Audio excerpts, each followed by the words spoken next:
கால் பண்ணார், இந்த மாதிரி கதை இருக்குன்னு சொன்னார். ஆஃபீஸ் போனேன், கதை கேட்டேன். ரொம்ப கொஞ்சம் பயமாக தான் இருந்தது.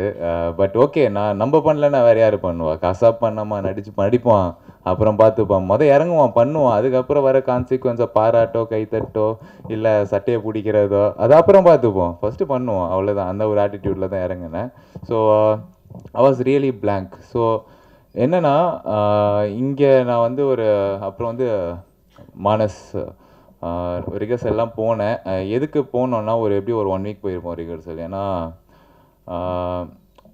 இப்போது நான் டான்ஸ் ஆடுறேன்னா, நான் தனியாக ஆடுறது வந்து பிரச்சனை கிடையாது. நம்மளை சுற்றி வந்து அவ்வளோ டான்ஸர்ஸ் இருக்காங்க, அவ்வளோ பொருள் செலவு இருக்குது. ஒரு நாளில் வந்து ஷூட்டை முடித்தேன்னா, நம்மளால் முடிஞ்ச அளவுக்கு ப்ரொடியூசர் சாருக்கு வந்து காசை மிச்சப்படுத்த முடியும்.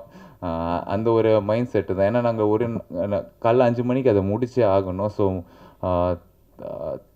முடிஞ்ச அளவுக்கு ட்ரை பண்ணி அந்த ஒரே நைட்டில் அந்த பாட்டை வந்து மேரேஜ் சாங் வந்து முடிச்சிட்டோம். அதுக்கு